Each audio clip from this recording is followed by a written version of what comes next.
Olá, amigos da fé e visitantes do canal, que o Eterno nos abençoe grandemente. Esse é mais um estudo para falar sobre o livro de Coríntios, o que diz respeito a dons, e para complementar também aquele outro estudo onde falamos sobre o dom de línguas e línguas estranhas, o que diz respeito também à glossolalia, porque alguns irmãos estão em dúvidas se realmente é o dom de línguas, e outros acreditam ser o dom de línguas, ou o verdadeiro dom de línguas, ou línguas estranhas, como eles interpretam. Então vamos ver se é isso mesmo que o Espírito Santo falou através do apóstolo Paulo. Mas eu vou trazer outros argumentos, outros contextos, para outros dons também, e para refutar a interpretação que diz que o falar em línguas estranhas é a única evidência do batismo do Espírito Santo. Então vamos ler então no capítulo 12 de 1 Coríntios e também os capítulos 13 e 14. Esse vídeo pode ficar com um barulho de fundo das cigarras e de alguns insetos, porque eu estou aqui no parque ecológico e tem muito mato, muito verde, e vocês podem escutar alguns barulhos de fundo. Mas eu vou tentar isolar o áudio do microfone. Então temos no capítulo 12 do livro de 1 Coríntios, escrito o seguinte: a respeito dos dons espirituais, não quero, irmãos, que sejais ignorantes. Então veja que no primeiro versículo o apóstolo Paulo já disse que ele não quer que sejamos ignorantes, incautos, sem entendimento. A respeito do quê? Dos dons espirituais. E agora no versículo 2 temos: sabeis que outrora, quando éreis gentios, deixáveis conduzir-vos aos ídolos mudos, segundo éreis guiados. Por isso vos faço compreender que ninguém que fala pelo Espírito de Elohim afirma anátema Yahshua. Por outro lado, ninguém pode dizer mestre Yahshua, senão pelo Espírito Santo. Ora, os dons são diversos, mas o Espírito é o mesmo. E também há diversidade nos serviços, mas o mestre é o mesmo. E há diversidade nas realizações, mas o mesmo Elohim é quem opera tudo e em todos. A manifestação do Espírito é concedida a cada um visando a um fim proveitoso, porque a um é dada mediante o Espírito a palavra da sabedoria, e a outro, segundo o mesmo Espírito, a palavra do conhecimento, a outro no mesmo Espírito a fé, e a outro no mesmo Espírito dons de curar, a outro operações de milagres, a outro profecia, a outro discernimento de espíritos, a um variedade de línguas e a outro capacidade para interpretá-las. Mas um só e o mesmo Espírito realiza todas estas coisas, distribuindo-as como lhe apraz a cada um individualmente. Então até aqui temos que existem variedades de dons, e é concedida pelo mesmo Espírito, o Espírito Santo, Ruach HaKodesh, num termo em hebraico. Porém, ele dá a cada um como lhe apraz, ou seja, aquele que interpreta línguas pode ter esse dom, enquanto o outro pode não ter esse dom. Aquele que cura pode ter o dom de curar, enquanto o outro não tem. Porém, ambos possuem o mesmo Espírito, porém com dons diferentes. Então já até aqui, este contexto prova que para ser batizado com o Espírito Santo não é necessariamente falar em línguas estranhas, ou ter esse dom de falar em línguas estranhas como evidência. Então já está refutada a ideia e a interpretação de algumas igrejas e pessoas individualmente que dizem que o provar que é batizado no Espírito Santo, ou a evidência, é falar em línguas estranhas, porque não é. Como está escrito aqui, ele dá a cada um como lhe apraz, o Espírito Santo.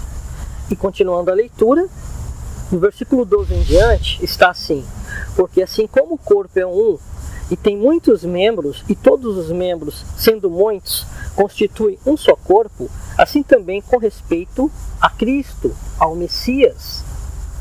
Pois em um só Espírito todos nós fomos batizados em um corpo. Estão vendo aqui?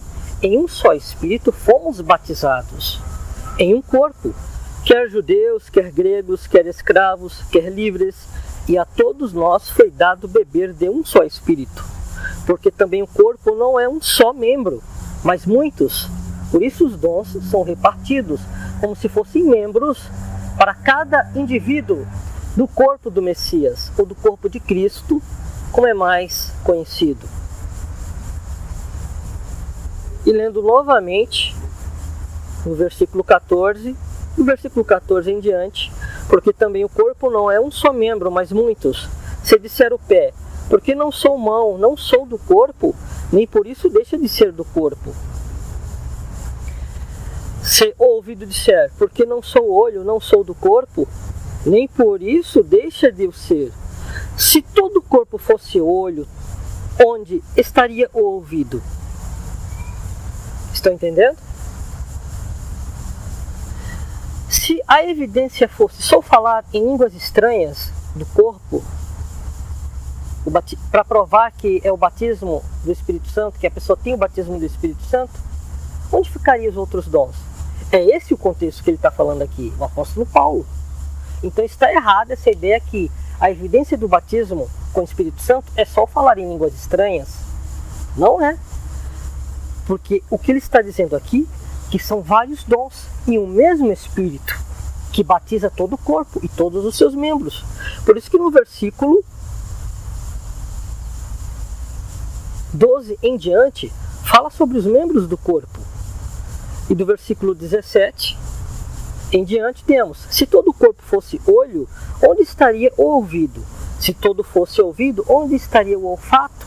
Está falando aqui agora já dos 5 sentidos naturais.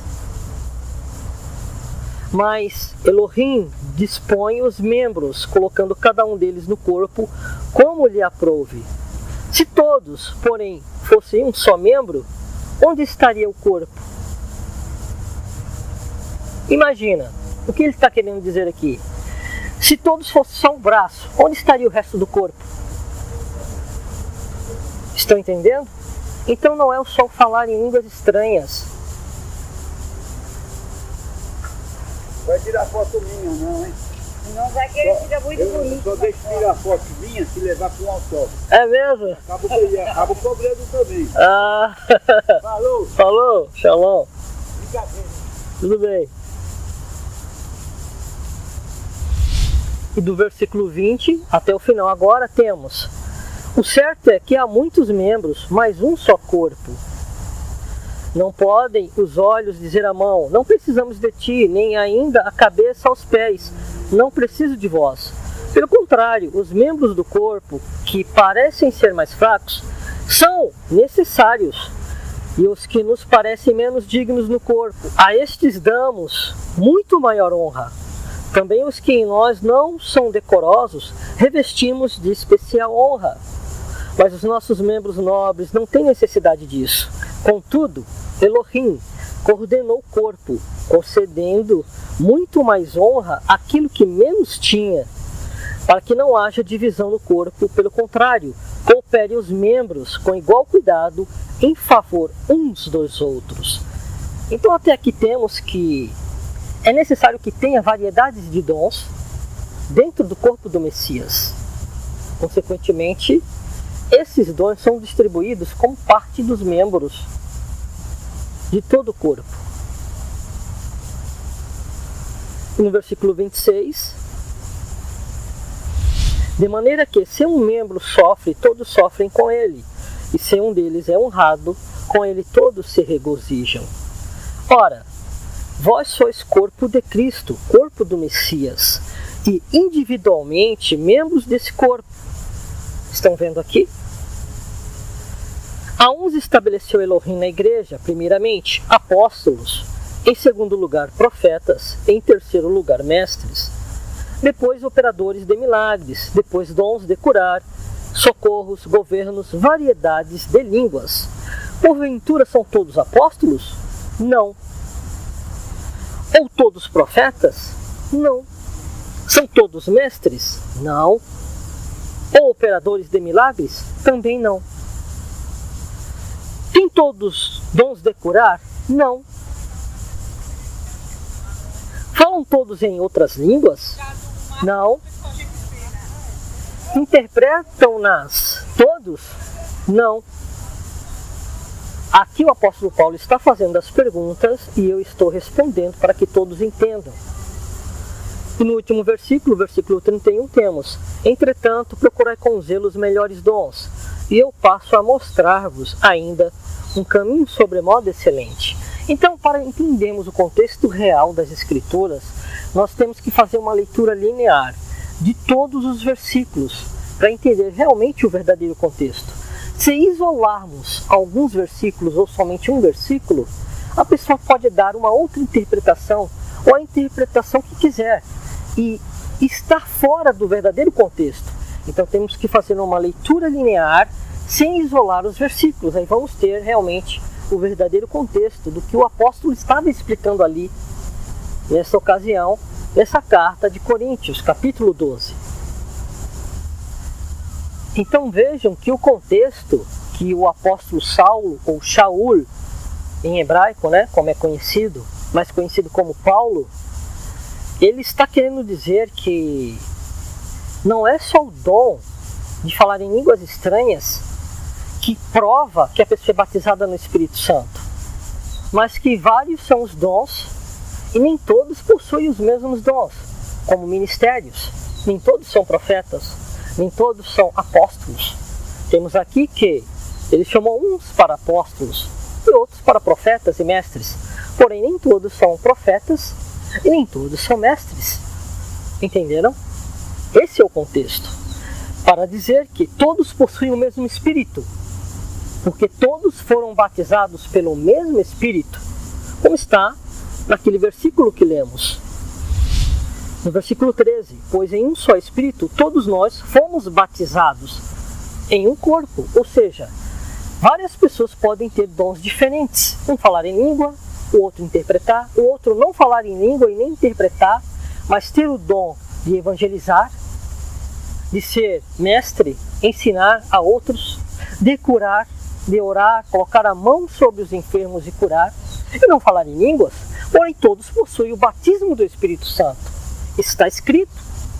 Então, você que era de uma denominação ou ainda pertence a alguma igreja, ou individualmente aprendeu que a evidência de ter o batismo do Espírito Santo é só falar em língua estranha, se corrija, se arrependa. É honroso sermos humildes e admitirmos que falhamos. Ao ouvir a palavra, a Escritura, que nos exorta e nos ensina. Então, está escrito que todos possuem o mesmo batismo do Espírito Santo, do Ruach HaKodesh. Porém, nem todos possuem os mesmos dons ou as mesmas evidências. São evidências diferentes, dons diferentes. Ali no capítulo 2 do livro de Atos, realmente, eles receberam um poder e falaram em outras línguas. Porém, não são somente esses dons de falar em outras línguas ou línguas estrangeiras, línguas estranhas, que são como evidências do batismo do Espírito Santo. Esse é o contexto do capítulo 12 do livro de 1 Coríntios. Então, corrija-se, porque é a palavra que nos corrige. Ou você vai querer contradizer o que está escrito? Leia no contexto linear. E se você mesmo assim ainda não quiser admitir que aprendeu errado, eu também já aprendi coisas erradas, já ouvi coisas erradas, mas eu tive que ser humilde o suficiente para me atentar à Escritura, porque a Escritura é que deve estar em primeiro lugar. Consequentemente, o Criador dos céus e da terra, o nosso amado Salvador. E não o que uma linha teológica, uma denominação traz. Por que existem igrejas diferentes? Porque pensam diferente. Porém, o contexto real é um. O único Criador dos céus e da terra, o único Messias Salvador, que deu a sua vida por nossos pecados, é um. Não são vários. Existem vários falsos cristos e falsos mestres por aí. Mas só existe um que trouxe a sua palavra. Como ele mesmo disse, quem crer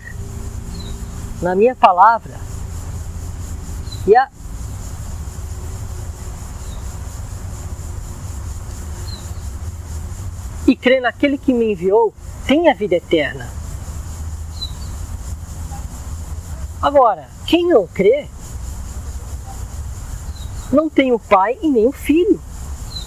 Porque quem crê no Filho tem o Pai, quem crê no Pai tem o Filho. Não tem como você crer no Pai e não ter o Filho, a não ser que neguem o Filho. Então é essa palavra, aqui através do apóstolo Paulo, escrito no livro de Coríntios, inspirado pelo Espírito Santo, que nos exorta e nos ensina que vários são os dons para a edificação do corpo e a justificação do mesmo corpo. Seguindo a cronologia que eu passei, capítulo 12, 13 e 14, esse aqui é o segundo vídeo. Então, para responder uma pergunta de um irmão que deixou um comentário no canal, eu já vou iniciar esse vídeo respondendo ela. E ele fez a seguinte pergunta: entre dons e talentos, todos nascem com dom para pregar? Para ensinar, para pregar, trazer as boas novas da salvação, absorá no hebraico, o evangelho? Conforme vimos no vídeo anterior, nem todos possuem os mesmos dons. Ou seja, a resposta é não. Nem todos nascem ou possuem o dom para trazer as boas novas da salvação, para pregar. Embora alguns realmente tenham um dom para viver os mandamentos, viver os ensinamentos bíblicos, tenham um dom para ajudar as pessoas, mas nem todos possuem o dom para levar as boas novas da salvação. Isso no capítulo 12 que lemos está claro. Nem todos possuem o dom de línguas estranhas, nem todos possuem o dom de curar. Consequentemente, nem todos possuem o dom de ensinar, de pregar. Então, isso realmente é necessário entender. E a segunda pergunta que ele fez foi o seguinte: qualquer um pode aprender e instruir? Bom, qualquer um não, porque é necessário se arrepender verdadeiramente e buscar o Espírito Santo, crer e, como o apóstolo ensinou, buscar os melhores dons, como está nesse contexto do capítulo 12, 13 e 14 de 1 Coríntios. Então, se ela se arrepender verdadeiramente e buscar os melhores dons, consequentemente o Ruach HaKodesh, o Espírito Santo, se o Eterno a chamar, porque é o Eterno que escolhe entre os chamados, porque muitos são chamados e poucos os escolhidos. O Eterno é quem escolhe os seus membros para os seus respectivos dons. Como vimos no capítulo 12, ele dá a cada um segundo lhe apraz. Então, ele vê e enxerga a sinceridade do coração. E se for um chamado para levar as boas novas da salvação, sim, a pessoa pode aprender, pode ser instruída para instruir a outros. Como foi o caso de Timóteo, cooperador ali daquele ministério, daquele trabalho, juntamente com o apóstolo Paulo. O apóstolo Paulo escrevia cartas e Timóteo, através dessas cartas, ensinava a outros que estavam sob os cuidados desse colaborador chamado Timóteo. Por isso temos 1 Timóteo, 2 Timóteo na Bíblia. E para continuarmos agora no estudo do capítulo 13, eu vou citar 2 versículos do capítulo 12, para lembrarmos que no capítulo 12, versículo 10, temos que há outro operações de milagres, há outro profecia, há outro discernimento de espíritos, há variedade de línguas e há outro capacidade para interpretá-las. O apóstolo Paulo está falando aqui naquele contexto que o Espírito Santo dá a cada um conforme lhe apraz diferentes dons, mas nem todos possuem os mesmos dons. E aqui ele especifica a variedade de línguas. Ele está falando de línguas, de idiomas diferentes, variedade de línguas, línguas estranhas no que corresponde a idiomas que não conhecemos, idiomas estranhos de países que possuem língua ou dialeto que é estranho para nós, que nós não conhecemos, e naquele contexto aquelas pessoas que viviam naquele lugar não conheciam, por isso outras línguas ou línguas estranhas. Não é a glossolalia ou aquelas línguas inexistentes ou palavras inexistentes que não existem em nenhum outro lugar. Mas são palavras que existem em outros lugares, porém são estranhas para nós, idiomas estranhos. E aqui ele está falando também dele mesmo, que falava mais línguas que todos, como vamos ver depois no capítulo 14 de 1 Coríntios. Então temos que ele falava várias línguas, mais que todos ali. E ele está tratando de idiomas diferentes, não é de glossolalia, no sentido que é línguas ou palavras inexistentes. E para seguirmos o capítulo 13, vamos ver agora o último versículo do capítulo 12, onde está: entretanto, procurai com zelo os melhores dons, e eu passo a mostrar-vos ainda um caminho sobremodo excelente. Quando ele diz isso, um caminho sobremodo excelente, que ele vai mostrar numa leitura linear, é uma continuação no capítulo 13, ele diz: ainda que eu fale as línguas dos homens, ele está se referindo a todos os idiomas estrangeiros. Ele falava muitas línguas, mas ele não falava todas as línguas. Aí ele fala, e dos anjos, porque se os anjos falam uma língua, é uma língua existente, uma língua arcaica, antiga, consequentemente, o hebraico antigo, arcaico e original, com quem o Criador e os anjos falaram, com os patriarcas e o povo hebreu, o povo antigo hebreu, não o hebraico moderno como conhecemos. Por estar gravando aqui novamente no Parque Ecológico, vocês podem ouvir de fundo barulhos de carros, de trator, porque estão fazendo uma obra aqui perto. E eu vou tentar isolar o som, o áudio do microfone para dar para ouvir bem de forma destacada. Então, que o Eterno siga nos abençoando. Vamos então agora continuar a leitura. E ainda no versículo 1, quando ele fala e cita a língua dos anjos, não quer dizer que ele fale a língua dos anjos. O que ele está querendo dizer é que seria um outro idioma que seria estranho para nós, e não palavras que são inexistentes. É isso que ele está querendo dizer. Porque na glossolalia, infelizmente, falam palavras aleatórias que não existem na verdade, são palavras inexistentes. E mesmo que existisse uma língua, ou exista uma língua celestial, seriam palavras desconhecidas, porém dentro de um fundamento, de um idioma estranho que não conhecemos. E não existe, infelizmente, um fundamento na glossolalia, porque são repetições, e não se constrói idiomas ou frases ou explicações de uma revelação com repetições de palavras, porque na própria explicação são palavras diferentes e não repetições. Então é isso que precisa ser entendido. A glossolalia não é o verdadeiro dom de línguas estranhas ou línguas repartidas como fogo, e sim a xenoglóssia. Para usar palavras assim no sentido científico, porque também existe o dom de ciência e de conhecimento. Então eu quero que os irmãos entendam o seguinte, ainda no versículo 1, se não tiver amor, serei como bronze que soa ou como símbolo que retine. O que ele quer dizer aqui? Naquela época em Coríntios, que é uma cidade grega, existiam muitos rituais pagãos, onde eles tocavam tambores e sinos, símbolos que soavam sons. Por isso ele diz, serei como um bronze que soa ou como símbolo que retine. Só barulho, sem amor. O que ele foca aqui é que o amor é o principal dos dons e deve estar em primeiro lugar. E para que os dons realmente sejam contundentes, o que ele ensina no versículo 2: ainda que eu tenha o dom de profetizar e conheça todos os mistérios e toda a ciência, ainda que eu tenha tamanha fé a ponto de transportar montes, se não tiver amor, nada serei.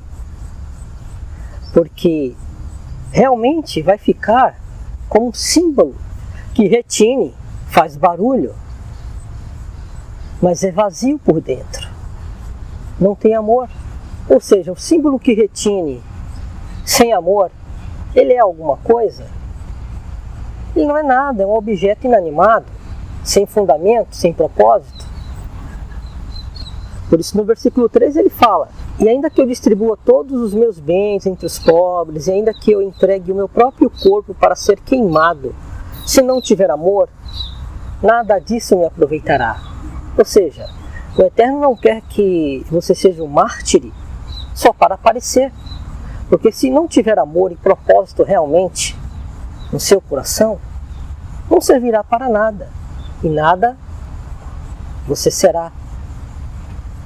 Porque primeiramente o amor deve estar em primeiro lugar. É o primeiro mandamento. Amar ao Criador acima de todas as coisas. E ao próximo como a si mesmo. Então não adianta ser mártir só para aparecer ou para provar que é do Criador.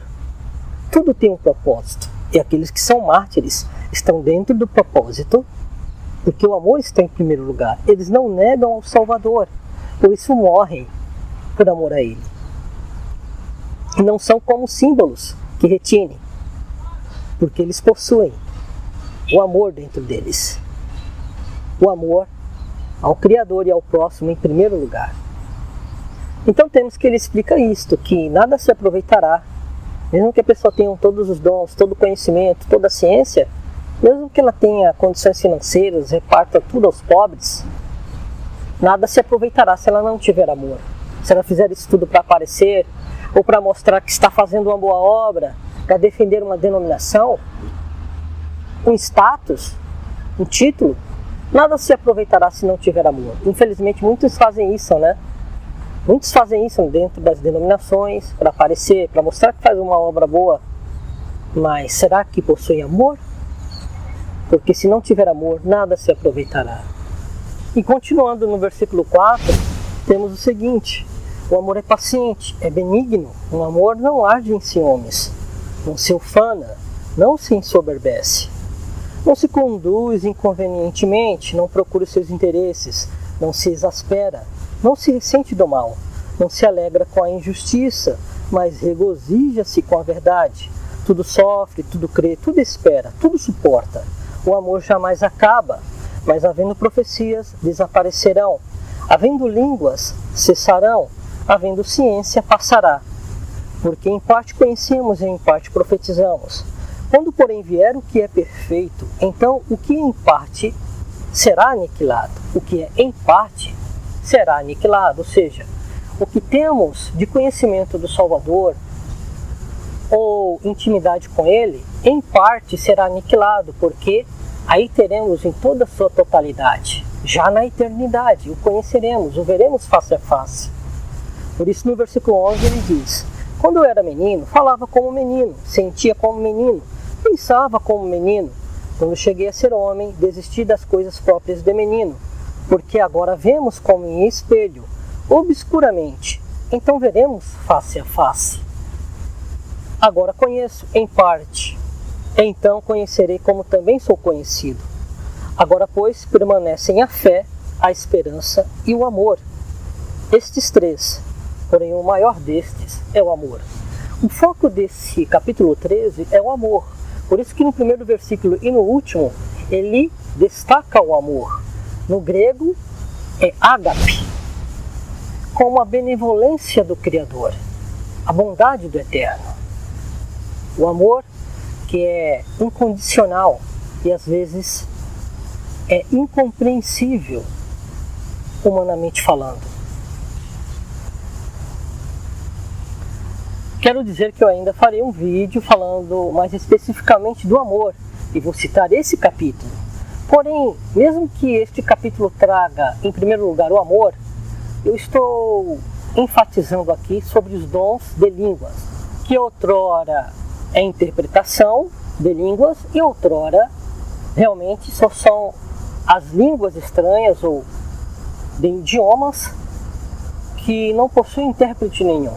Por isso, dons de línguas.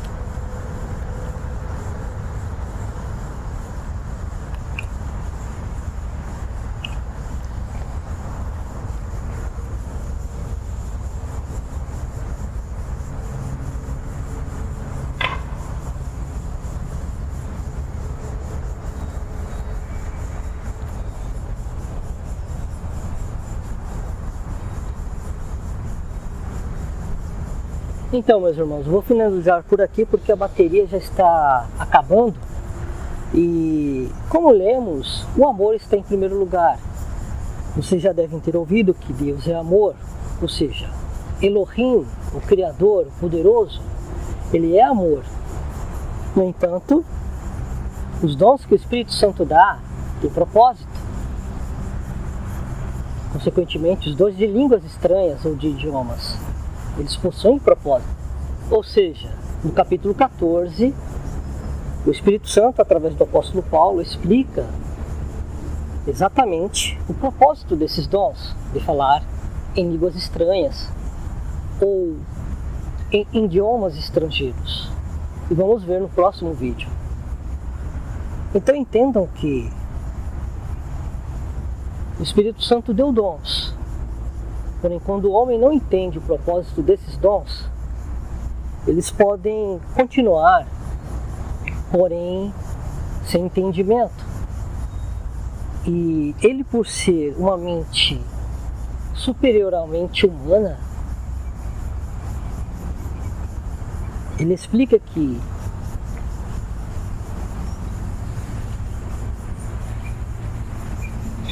esses dons só serão realmente produtivos e eficazes quando entenderem o amor, porque o Espírito Santo não faz nada sem propósito.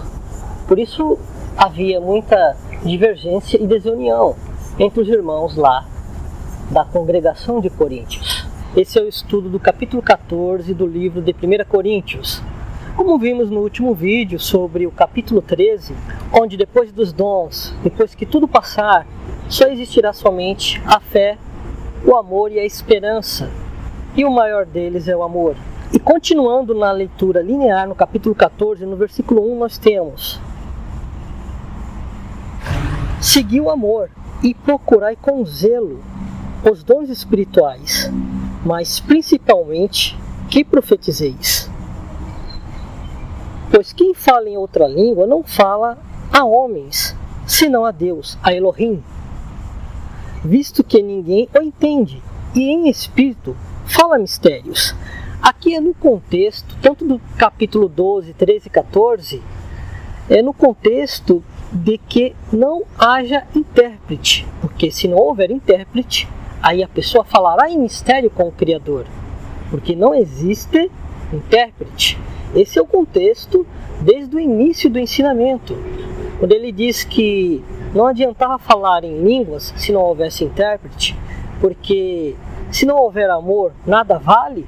É como um símbolo que retine somente, é porque sem intérprete não tem propósito. Mas se a pessoa em mistério orar ao Criador, ela vai procurar entender pelo Espírito o que significa aquele mistério entre ela e o Criador. Por isso que ele segue dizendo no versículo 3: mas o que profetiza fala aos homens, edificando, exortando e consolando. Porque profetizar, falar aos homens, vai trazer compreensão para todos. E falar em uma língua que não haja intérprete, não vai trazer compreensão a ninguém. É isso que ele está querendo dizer. E no versículo 4, o que fala em outra língua, a si mesmo se edifica. Mas o que profetiza, edifica a igreja. Ele está dizendo que o dom de profetizar, de pregar, ministrar, trazer até uma revelação pelo Espírito à pessoa, é superior ao dom de falar em língua estranha quando não há intérprete. Em um idioma estrangeiro, um idioma estranho que ninguém conhece, e quando não há intérprete para esse idioma, o dom de profetizar é superior, porque todos vão entender. É isso que ele está dizendo. Ele não está falando que existe uma língua inexistente ou que é incompreensível, que não existe aqui na Terra, que é uma língua celestial. Ele não está dizendo isso. O contexto é que quando não fala aos homens, porque não há intérprete, então não está falando aos homens. Aí é quando a pessoa deve orar em mistério com o Criador. Esse é o contexto. Ou quando a pessoa fala em língua e a outra não interpreta, realmente ela não vai estar falando a homens. Ela vai estar edificando a si mesma. Esse é o contexto. Por isso que no versículo 5 em diante, ele segue dizendo: eu quisera que vós todos falasseis em outras línguas, muito mais, porém que profetizasseis, pois quem profetiza é superior ao que fala em outras línguas, salvo se as interpretar, para que a igreja receba edificação. Então aqui no versículo 5 ele mostra que se não interpretar, realmente vai estar falando, e aquele que profetiza vai estar com um dom superior àquele que fala em língua estranha e não tem intérprete nenhum. Aí quando ele diz, salvo se as interpretar, porque se houver alguém que interprete o idioma, ele está falando de línguas, idiomas que não são conhecidos, são estranhos, e as pessoas confundem com glossolalia, com línguas ou palavras inexistentes, como crianças que falam, ou está no aprendizado da fala, na fase de aprendizado, de aprender a falar, e ninguém entende nada, são palavras inexistentes, a criança está aprendendo a falar. Ou seja, não é isso o dom de línguas que ele está falando aqui. Ele está falando das línguas que são idiomas estranhos para eles. Se não houver intérprete, não vai edificar a ninguém, mas a si mesmo. E no versículo 6 temos: agora pois, irmãos, se eu for ter convosco falando em outras línguas, em que vos aproveitei? Em que vos aproveitarei, se vos não falar por meio de revelação, ou de ciência, ou de profecia, ou de doutrina? O que ele está querendo dizer é que se ele for falar em outras línguas que aqueles irmãos não compreendessem, não adiantaria nada. Mas o que edificaria? Se ele falasse em ciência, em profecia, em doutrina, porque assim eles entenderiam. Por isso ele faz a pergunta. E do versículo 7 em diante temos: é assim que instrumentos inanimados, como a flauta ou a cítara, quando emitem sons, se não os derem bem distintos, como se reconhecerá o que se toca na flauta ou cítara? Então o contexto continua o mesmo. Tem que haver uma interpretação daqueles sons, daquela língua. Porque se não houver, fica como instrumentos inanimados, como ele falou aqui e eu também trouxe no vídeo anterior. E vamos agora continuando a partir do versículo 8. Pois também se a trombeta der som incerto, quem se preparará para a batalha? Porque quando no antigo Israel eles tocavam a trombeta, o shofar, existiam vários toques para chamar o povo e para preparar eles para a guerra. Porém, se a trombeta fosse tocada erradamente, como eles compreenderiam o chamado da trombeta? Estão entendendo? Por isso ele diz isso. E no versículo 9, assim vós, se com a língua não disserdes palavra compreensível, como se entenderá o que dizeis? Porque estareis como se falassem ao ar. É o que está acontecendo na maioria das igrejas. E eles pensam que é o Espírito Santo. O Espírito Santo não dá dons sem propósito.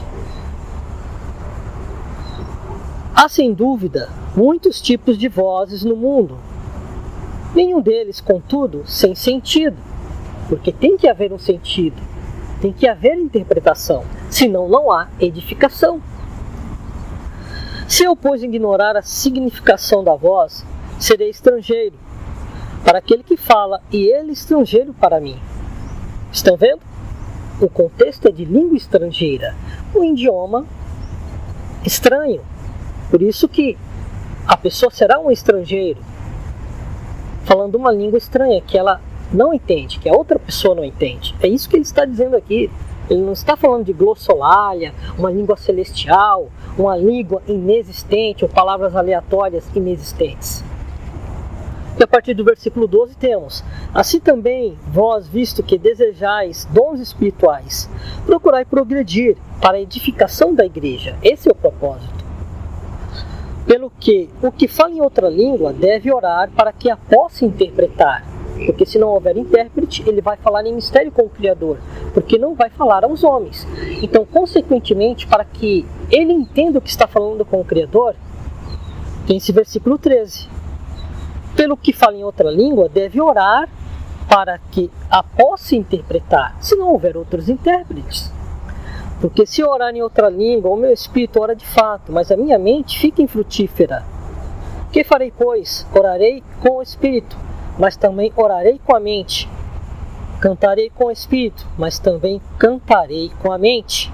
Ele está querendo dizer aqui que cantará com a mente, vai orar com a mente, com entendimento do que ele está falando. E se tu bem disseres apenas em espírito, como dirá o indouto o amém depois da tua ação de graças? Visto que não entende o que dizes. E a partir do versículo 17 nós temos: porque tu de fato dás bem as graças, mas o outro não é edificado. Dou graças a Deus, graças a Elohim. Dou graças a Elohim, porque falo em outras línguas, mais do que todos vós. Contudo, prefiro falar na igreja 5 palavras com o meu entendimento, para instruir outros, a falar 10.000 palavras em outra língua. Irmãos, não sejais meninos no juízo. Na malícia, sim, sede crianças. Quanto ao juízo, sede homens amadurecidos. Na lei está escrito: falarei a este povo por homens de outras línguas e por lábios de outros povos, e nem assim me ouvirão, diz o Senhor, diz o Eterno. Esse versículo 21, quando ele fala que falará o povo por homens de outras línguas, ele está falando também de idiomas. Falará ao povo de Israel, ao seu povo, por pessoas de outras nações, de outras línguas, de outros idiomas. Continuando a partir do versículo 22, de sorte que as línguas constituem um sinal, não para os crentes, mas para os incrédulos. Mas a profecia não é para os incrédulos, e sim para os que creem. Se, pois, toda a igreja se reunir no mesmo lugar e todos se puserem a falar em outras línguas, no caso de entrarem indoutos ou incrédulos, não dirão porventura que estáis loucos? Isso se não houver intérprete. Porém, se todos profetizarem e entrar algum incrédulo ou indouto, e ele por todos convencido e por todos julgado, tornar-se-lhe manifestos os segredos do coração, e assim prostrando-se com a face em terra, adorará a Deus, adorará a Elohim, ao Altíssimo, testemunhando que Elohim está, de fato, no meio de vós.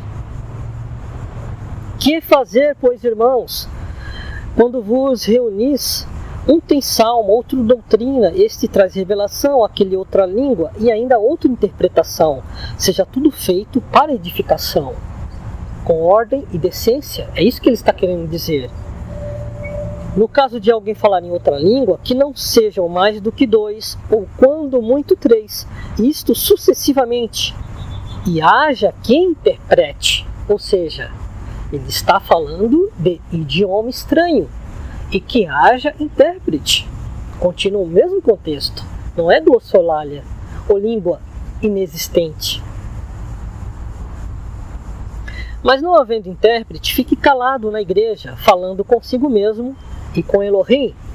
Foi aquilo que ele falou no início do capítulo.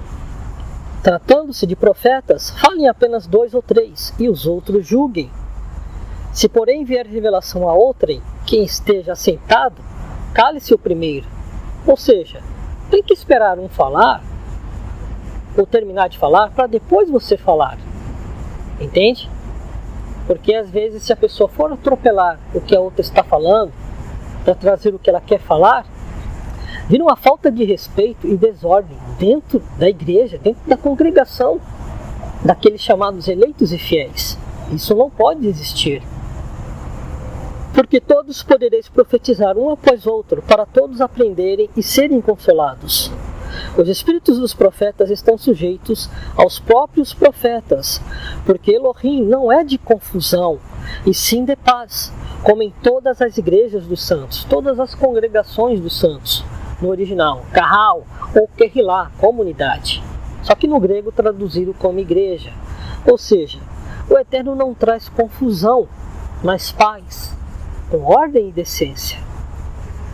E para continuar e concluir o capítulo, conservem-se as mulheres caladas nas igrejas porque não lhes é permitido falar, mas estejam submissas, como também a lei o determina.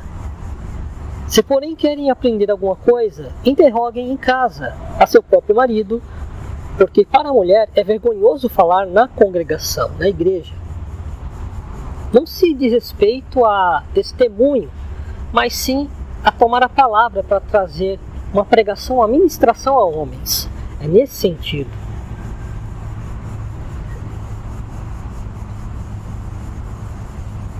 Porventura a palavra de Elohim se originou no meio de vós, ou veio ela exclusivamente para vós outros? Se alguém se considera profeta ou espiritual, reconheça ser mandamento do Senhor, do Mestre, do Eterno, de Yahweh, o que vos escrevo. Ou seja, o apóstolo estava falando ali, nesta carta, principalmente nesse capítulo, pelo Espírito Santo. Por isso ele coloca esse versículo. Se alguém se considera do Eterno, reconheça esse ensino como mandamento. E se alguém o ignorar, seja ignorado. Não dê crédito àquela pessoa que ignore este ensinamento. Portanto, meus irmãos, procurai com zelo o dom de profetizar e não proibais o falar em outras línguas. Tudo, porém, seja feito com decência e ordem. Ou seja, o dom de línguas é dado pelo Espírito Santo para edificação da congregação, para aumento da fé daqueles que creem na palavra da salvação. Então ele fala que não é para proibir o dom de línguas, o verdadeiro dom de línguas, de idiomas estranhos, porém, para que tenha o seu propósito contundente, que é a edificação da igreja, tem que haver intérprete, e com ordem e decência. Por isso que no versículo 39, ele fala para não proibir. Não tem nada a ver com glossolalia, ou línguas inexistentes. Então, meus irmãos, esse é o ensino apostólico. Por que ele fala assim, se vocês considerar profeta, pastor, mestre? Porque existem ministérios assim dentro do corpo do Messias, mas não são outorgados pelo homem, mas pelo próprio Espírito Santo. Assim está escrito. Porém, o ministério apostólico, ele é superior aos outros ministérios. Por isso ele colocou aqui como mandamento, porque o Ruach HaKodesh, o Espírito Santo, como é mais conhecido, ele que estava falando, trazendo esse ensino através do apóstolo Saulo, mais conhecido como Paulo. Então entendam, meus irmãos, que todo o contexto, desde o capítulo 12, 13 e 14, é de línguas, de idiomas estranhos, e não línguas inexistentes. Alguns usam o versículo 1 do capítulo 13, onde ele fala da língua dos anjos, para dizer que poderia ser uma língua celestial. Mesmo que exista uma língua celestial, essa língua seria um idioma com fundamento em frases construídas dentro do idioma com palavras diferentes, e não aquelas repetições de palavras que se costuma ouvir na glossolalia dentro dessas denominações, entre aspas, pentecostais. Ou seja, o verdadeiro dom de línguas existe, porém está no contexto do capítulo 2 de Atos, para edificação da fé, para que outros, vendo, creiam, para que incrédulos vejam e creiam na sua própria língua, se forem estrangeiros. Então que o Eterno abençoe a todos com a Shalom de Yahushua HaMashiach, o Nazareno, o Messias de Nazaré. Até os próximos estudos. A paz a todos.